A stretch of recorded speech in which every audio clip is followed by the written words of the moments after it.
it's Dorothy Guining with Scrapbooking Quebec, and happy National Scrapbooking Day. I am absolutely thrilled to be participating in the Scrapbook Nerd virtual crop. We have tons of challenges for you today for every color of the rainbow, and there are prizes, and you have until May 9th to participate at midnight. Now you have to go over to the Facebook group, Scrapbook Nerd Friends Group, so I'll put the information for that in the box below so you can check that out. My challenge is the color green, so I want you to think for my challenge the words energy and refresh, and it's going to be a recipe challenge. So stick around if you want to hear about the challenge, or if you want to just jump ahead to the process, go to 2 minutes and 30 seconds on this video. You need, for my challenge, 3 or more photos. You also need 3 or more patterned papers. Now I'm going to be using 2 sides of one paper, and one of mine is tone on tone, and that's okay too. But what you need is at least 3 patterned papers. You also need the color green, because my challenge is green, and you also need to incorporate new supplies as well as old supplies. Now I'm going to be using mostly the Tula and Norbert new collection from Photoplay. I have paper, stickers, as well as ephemera, but I also dig into my stash to find some stuff that will coordinate with this as well. So you're going to see that in a second. I end up finding some vellum, which has little bumblebees on it, and I have absolutely no idea where that came from, but it's super cute.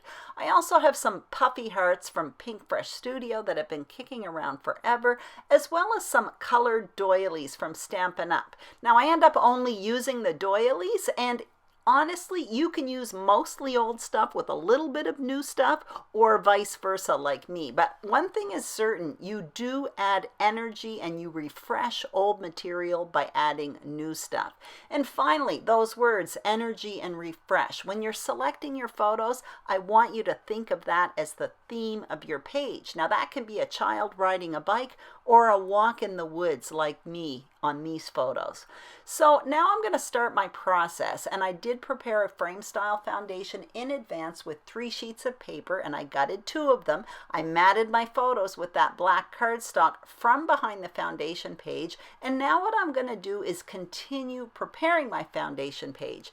Now you may notice there's a sketch in the top left hand corner. Actually, that is the Melina Woody Whisk sketch for the design team at the Scrapbook Nerd next week, but you don't need to follow this sketch for my challenge. You can if you want, but you don't have to. Now you see me cutting down papers. Behind the photos on that sketch, there's a large photo mat with 2 pieces of paper. So that's what I'm making here right now. The measurements I'm putting on the screen are for what I am doing here, not what the sketch is, because I'm starting off with larger photos, so everything else has been adapted a little bit larger. I also want you to take note. Look at that photo in the top left. I have it cut into 2 photos, but it's actually 1 photo that I cut down into 2, and that's a fun thing you can do with your photos when they're landscape or certain types of photos. Now you're not going to want to take a photo of a person and chop it right down the middle of their face, but certain photos you can do that, and it adds a whole new dynamic to the page. And actually, in this case, I guess it could work for you if you need a multi-photo layout and you'd only have 2 photos. You could chop one down the middle and it could be considered 3. So I'm just giving you a little hint of how you can cheat.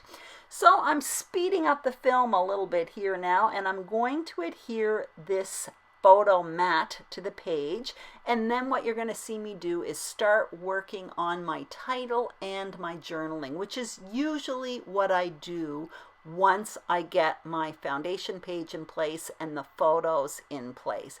I really am following the sketch here pretty true to form. The only difference is everything is just a little bit bigger here. So I'm going to adhere this down, but I'm not going to adhere the photos quite yet because I am going to play around with placement for my journaling and the title. For the journaling, I'm going to use tags, which is something I often do. So I have strips of paper and I have this tag punch by Stampin' Up, but you'll notice that is really easy to replicate. It's just a strip of paper, you trim the corners and punch a hole in the middle and you have a travel tag. What I'm doing right now is adding a reinforcer, which is again something I often do. I just use a hole punch and then a 1/2-inch circle punch. It gives me a ring and I adhere it around the hole of the tag and it just makes a more finished tag. On the sticker sheet, there's this word happy, and I really find it cute, but later on it does give me a little bit of trouble. I think the blue bothers me, so I end up you're going to see me addition a lot of different decorations on this page, but anyway, I will explain how I actually come to my final decision, but you're going to see a lot of indecision before that. I guess what I'm doing here is how I really scrapbook when I'm home alone. I decided to put in this piece of vellum here, which I find super, super cute. It does stay for a while, but then I do end up removing it a little bit later on. I feel like I'm in a real minimalist mood today. Maybe it's because I was on a minimalist walk or something in these photos. I don't know. Anyway, I end up adding these doilies in there, and that's going to be the base of my 2 main embellishment clusters that you see on the sketch. They end up staying, so I'm going to tuck these tags in, and later on I will put some twine there. I put this large circle up there. It says Hello Sunshine, and then I tuck in that rainbow. I'm going to work on the bottom right now, and I end up going in with this other rainbow piece, and then I tuck another tab on the top of my title, and that says It's the Little Moments. And again, that is really what this page is about. So I put that there. I am happy with that.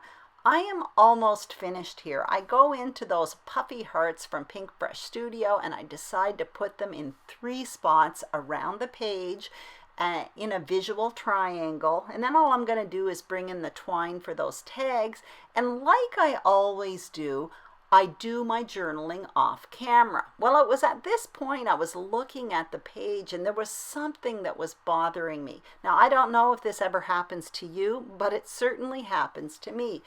I can't quite put my finger on it, but something is bothering me. So I decide to remove things from my layout, and you're going to see that in a moment because I do turn my camera back on when I do this, and this is something I often do when I don't quite know what's wrong with my layout. I like more or less my layout, but something is definitely bothering me. So what I do is I slowly remove decorations until I get the feeling, ooh, suddenly I feel better about it. So I remove that circle with the rainbow at the bottom. I remove those puffy hearts. I remove my title from the top, and then I moved the whole cluster down about 1 inch. Now at that point I felt better. So once I feel better, I slowly go back and start adding stuff. I felt my page might have been a bit disjointed, so in 3 areas in a visual triangle, I decided to add some light inking with these Picket Fence Studio blender brushes, and I'm using Pear Pizzazz from Stampin' Up. I felt it matched the green quite well. So I'm doing that in 3 spots. I did it on the left around that cluster, around where the title is going to be, and just underneath this photo here. I still like it. I don't have that feeling that something's wrong that I felt before. Now, off camera, I went and found some more letters, and I thought maybe I would prefer that, but I didn't. So I go back with the word happy because that is really what my page is about. So I put it there. I'm happier with the placement, which is a little bit lower. And then I'm going to come in with the top banner there. I'm happy with that. Again, that has to do with the theme of my page, so I'm happy with that. I come in with that little rainbow again, but the blue is grating on me, so I remove it. But I come back in with those puppy hearts, decide, no, I'm going to keep it as is. Well, guess what? I still didn't like my page afterwards. Something was bothering me. So if you may notice, the rainbow at the top is now missing, and instead I put that banner at the bottom of the page which says Secret Garden. The rainbow actually had nothing to do with my layout. It was more about the challenge here, really, or the virtual crop. But the secret garden actually had to do with my layout, because this is kind of my secret oasis where I am in these photos. Anyway, I hope you enjoyed this video. If you did, please give it a thumbs up. Don't forget to check out the Scrapbook Nerd Friends Group Facebook page. There are tons of challenges over there. You have until May 9th to participate. Also, there are prizes. Thank you so much for watching, and have a great day.